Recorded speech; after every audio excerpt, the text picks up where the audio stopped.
Last lecture में हमने need assessment को पढ़ा। नीड असेसमेंट को हम ज़रा दोबारा जल्दी से एक बार गो थ्रू करते हैं। नीड असेसमेंट में हम ऑर्गेनाइजेशनल एनालिसिस करते हैं, हम ऑर्गेनाइजेशनल कॉन्टेक्स्ट को बेसिकली स्टडी करते हैं। उसके बाद हम पर्सन एनालिसिस करते हैं, उस पर्सन को हम डिटेल से स्टडी करते हैं कि क्या हमारे वर्क डिज़ाइन में इशू है या इस शख्स के नॉलेज स्किल्स एबिलिटीज़ में कोई इशू है जिसकी वजह से बेहतर परफॉर्मेंस नहीं आ रही। फाइनली हम टास्क एनालिसिस को स्टडी करते हैं। ये हमारे सामने कुछ causes and outcomes of need assessment हैं, कौन से इंडिकेटर्स होते हैं, उनको ख़त्म करने के लिए हम क्या चीज़ें प्लान कर सकते हैं। और फाइनली हमने देखा था who should participate in need assessment, need assessment में कौन से लोग पार्टिसिपेट करते हैं। आज के लेक्चर में ज़रा हम अपनी डिस्कशन को मज़ीद आगे बढ़ाएंगे। ज़रा देखते हैं why is need assessment necessary. Need assessment ज़रूरी क्यों है? सिंपली कहीं पे प्रॉब्लम आए ट्रेनिंग शुरू करा दें तो इसमें इशू कहाँ पे है? Need assessment is important because a manager or other client asking for training which focuses on closing skill gaps resulting from a lack of knowledge or skill। देखें, एक क्लाइंट है या एक एम्प्लॉय है, आप चाहते हैं कि वो एक सर्टन स्टैंडर्ड पे ऑपरेट करे, उसकी परफॉर्मेंस एक सर्टन लेवल पे हो, लेकिन उसकी परफॉर्मेंस अभी उस लेवल पे नहीं है, दरमियान में कुछ गैप है। उस गैप को फिल करने के लिए आप ट्रेनिंग करा रहे हैं। Could really be asking for or need something else such as employee motivation, changing perspectives or attitude or redesigning workflow। तो बेसिकली इस गैप को हम किस तरह पूरा कर सकते हैं, किस तरह उसको फिल किया जा सकता है? या तो उसको हम हाईली मोटिवेट करें या हम उसकी वर्क डिज़ाइन को, उसके एटीट्यूड को चेंज करें। If a manager request training for a performance problem, what he or she is looking for is a solution to a problem that may or may not be involve training। अगर एक manager को work problem को indicate कर रहा है कि there is something wrong here, we need to rectify it, तो मे और मे नॉट इन्वॉल्व ट्रेनिंग, उसका हल दो हो सकते हैं। हो सकता है उस जॉब में ही कोई इशू हो, या हो सकता है उस पर्सन में कोई इशू हो। अगर जॉब में इशू है तो हम उस जॉब को रीडिज़ाइन करेंगे, और अगर पर्सन में इशू है तो हम ट्रेनिंग के जरिए उसको रिजॉल्व करेंगे। In conducting a need assessment, your role is to determine if training is the appropriate solution। Basically हमने नीड असेसमेंट में देखना क्या होता है, सिंपल बात है, या तो ड्राइवर में कोई प्रॉब्लम है या गाड़ी में कोई प्रॉब्लम है। अगर ड्राइवर में क्या कोई प्रॉब्लम है तो हम उसको कैसे रेक्टिफाई करेंगे? क्या गाड़ी को ठीक कराएंगे? नहीं, हम ड्राइवर की ट्रेनिंग कराएंगे, ऑफ कोर्स उसकी सर्टिफिकेशंस कराएंगे। और अगर वो गाड़ी में इशू है, गाड़ी में कोई टेक्निकल फॉल्ट है हमारी जॉब में, और हम ड्राइवर का फॉल्ट समझते रहें, ड्राइवर की ट्रेनिंग्स करानी शुरू कर दें हम, तो क्या हमारा वो प्रॉब्लम सॉल्व होगा? हर किस नहीं होगा। तो हमने पहले स्टेप पे ये देखना होता है कि whether the problem exists in our job or in the person doing the job। ये चीज़ बड़ी टेक्निकली अहम है। ये चीज़ डिटर्मिन करना इतना आसान नहीं होता, और यही सबसे बड़ा हमारा चैलेंज होता है। तो कौन से मेथड्स हैं जिनके ज़रिए हम नीड असेसमेंट करते हैं? Several methods are used to conduct needs assessment including observing employees performing the job। हम एम्प्लॉयज़ को actually on the job perform करते हुए देखते हैं। यूजिंग ऑनलाइन टेक्नोलॉजी, आपने कोई सीसीटीवी कैमरा वहाँ पे इंस्टॉल कर दिया है, या इसके अलावा कुछ आपके पास ऐसी टेक्नोलॉजीज हैं जिनके ज़रिए आप उसको देख रहे हैं। Reading technical manuals and other documentation, आपके पास कुछ टेक्निकल मैनुअल्स हैं, कोई डिटेल चीज़ें हैं जिनके ज़रिए आप देखते हैं कि ये काम किस तरह बेहतर तौर पे हो सकता है। Interviewing subject matter expert SMEs। SME की डेफिनेशन हम फर्दर अपने कोर्स में स्टडी करेंगे, तो मैं चाहता हूँ कि आप इसको डिटेल से समझ लें। सब्जेक्ट मैटर एक्सपर्ट्स क्या होते हैं? ऐसे लोग जो आपके फील्ड को, say there is something wrong in motivation of the employee, तो हम मोटिवेशन के सब्जेक्ट एक्सपर्ट्स को बुलाएंगे, उनसे हम इस चीज़ को डिस्कस करेंगे कि there is something wrong with our employees in terms of their motivation levels, तो वो हमारे मोटिवेशन के सब्जेक्ट मैटर एक्सपर्ट्स हैं। Say there is something wrong with our plant, तो अब प्लांट का सब्जेक्ट मैटर एक्सपर्ट कौन है? इंजीनियर, जिसने थ्योरी और प्रैक्टिकल को स्टडी किया, हम उसको बुलाएंगे। तो हम इंटरव्यू करते हैं अपने सब्जेक्ट मैटर एक्सपर्ट से, जिसको हम आइंदा इस कोर्स में SMEs के नाम से पढ़ेंगे। Asking SME to complete surveys designated to design to identify the task and knowledge skills abilities and other characteristic required for a job. हम उन्हें कहते हैं कि आप ज़रा हमें सर्वेज ये फिल करके दें जो हमें बताएं कि एक ड्राइवर के लिए क्या स्किल्स एबिलिटीज़ होती हैं, एक मैनेजर के लिए कौन सी स्किल्स और एबिलिटीज़ रिक्वायर होती हैं, एक जूनियर एक सीनियर मैनेजर के लिए, एक फाइनेंस मैनेजर के लिए। तो हम उनसे वो चीज़ें फिल कराते हैं और फिर हम एक्चुअल देखते हैं कि हमारे पास जो लोग काम कर रहे हैं वो किस लेवल पे हैं और डिफरेंस कहाँ पे है। कौन से मेथड्स हैं इसमें नीड असेसमेंट के? Need assessment is the first step in the instructional design process. जो हमने इंस्ट्रक्शन देनी होती हैं, ट्रेनिंग देनी है, उसमें फर्स्ट स्टेप हमारा नीड असेसमेंट है। And if it is not properly conducted, any one or more of the following situation could occur.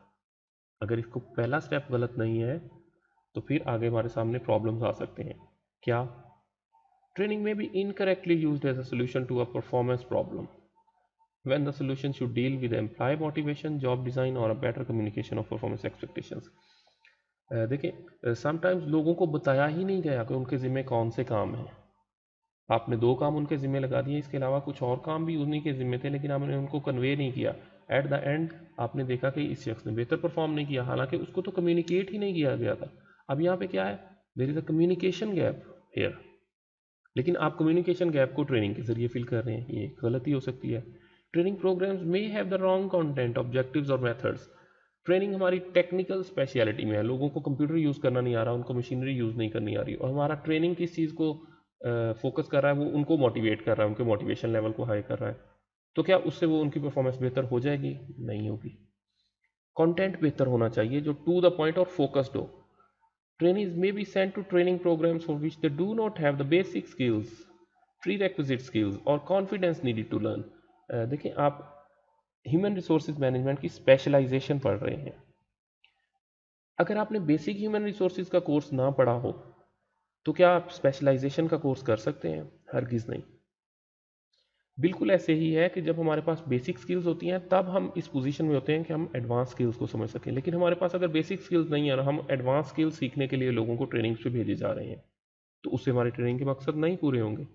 Training will not deliver the expected learning, behaviour change or financial results that the company expects. Sometimes training expected results को achieve नहीं कर पाती। Money will be spent on training programme that are unnecessary because they are unrelated to the company's business strategy. Company की business strategy थोड़ी different है और आप गलत एंगल पे लोगों को ट्रेनिंग्स कराए जा रहे हैं, तो उससे भी हमारे रिसोर्स वेस्टेज होगी। नीड असेसमेंट प्रोसेस दोबारा से वही चीज़ है जो हम ऑलरेडी डिटेल से डिस्कस कर चुके हैं। ऑर्गेनाइजेशनल एनालिसिस हम करते हैं, फिर हम पर्सन का एनालिसिस करते हैं और फाइनली हम टास्क एनालिसिस करते हैं। यहाँ पे हमारे पास एक बड़ी समरी है हमारे लेक्चर की, इसको ज़रा डिटेल से समझें। ऑर्गेनाइजेशनल एनालिसिस में हम क्या चीज़ें स्टडी करते हैं? स्ट्रेटजिक डायरेक्शन, बड़े लेवल पे हमारे ऑर्गेनाइजेशन के स्ट्रेटजिक गोल्स क्या हैं, किन डायरेक्शन में हम मूव कर रहे हैं। Support of managers, peers and employees for training activities. Training activities में किस हद तक हमारा स्टाफ जो है वो सपोर्टेड है, और फिर ट्रेनिंग रिसोर्सेज क्या है हमारे पास, कितने फाइनेंशियल रिसोर्सेज हैं और किस तरह हम लोगों को ट्रेन कर सकते हैं, ये हम ऑर्गेनाइजेशनल एनालिसिस में देखते हैं। और पर्सन एनालिसिस, पर्सन एनालिसिस में हम पर्सन करेक्टरिस्टिक्स देखते हैं, लोगों की इनपुट्स क्या हैं, उनकी आउटपुट्स क्या हैं, कॉन्सिक्वेंसेज क्या हैं, लोगों का फीडबैक क्या है, ये हम एक पर्सन में देख रहे होते हैं, एक स्पेसिफिक पर्सन में।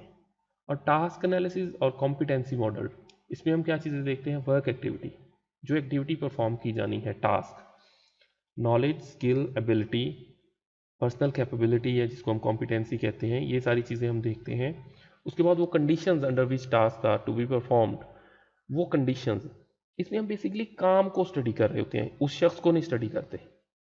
उस शख्स को हम पर्सन एनालिसिस में स्टडी करते हैं, यहाँ पे हम काम को स्टडी करते हैं कि हो सकता है इंसान में कोई कमी ना हो, उस काम में कोई इशू हो। तो ये 3 चीज़ें जो हैं ये हमें बताती हैं हमारे सवाल का जवाब कि हमारी नीड असेसमेंट क्या है। एक्चुअल सवाल क्या है? Do we want to devote time and money to training? हम कितना वक्त, कितना टाइम ट्रेनिंग को देना चाहिए हमें। दूसरा सवाल, बाय वर्सेस बिल्ड, क्या हम एक शख्स को वक्ती तौर पे हायर कर लें या खुद अपना training and development department build करें? ये भी एक अहम डिसीजन है।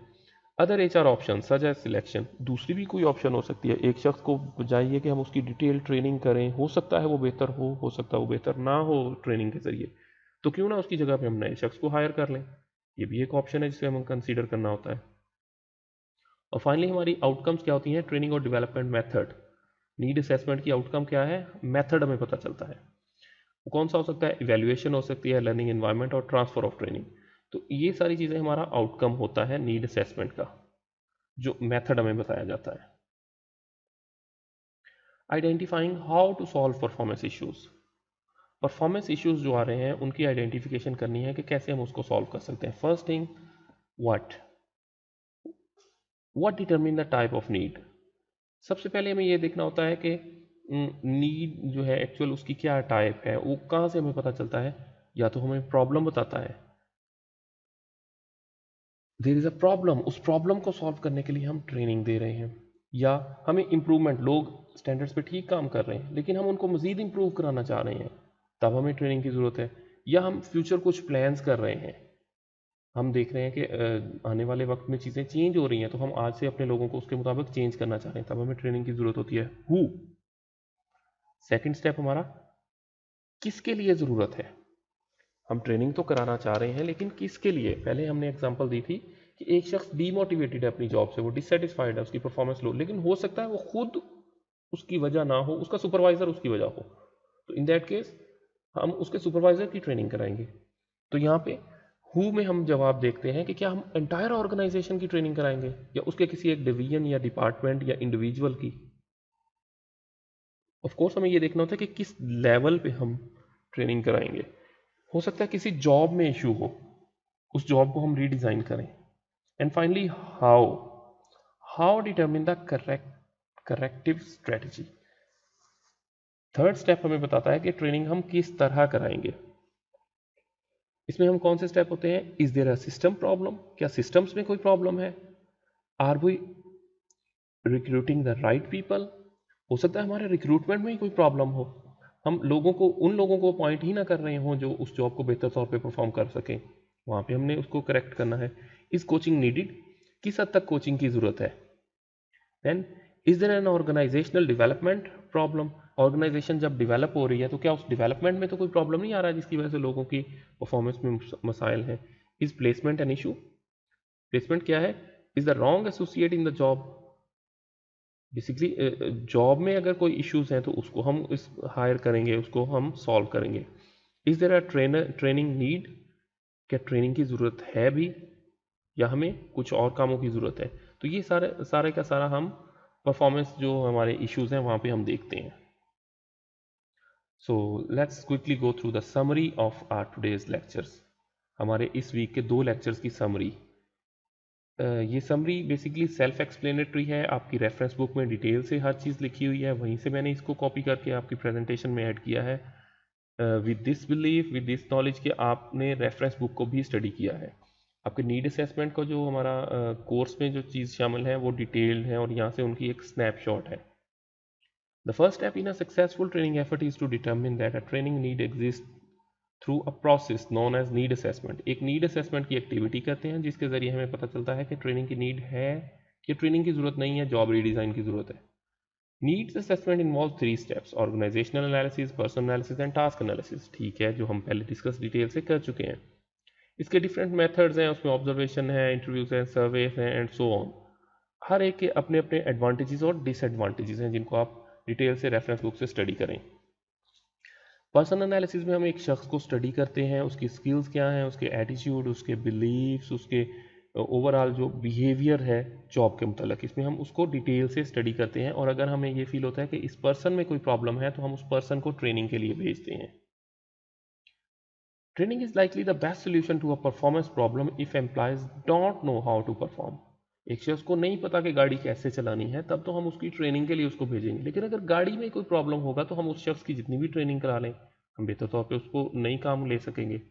If employees have not received feedback about their performance, if they lack the equipment needed to perform the job, if the consequences for good performance are negative, or if they are unaware of an expected standard for performance, then training is not likely to be the best solution.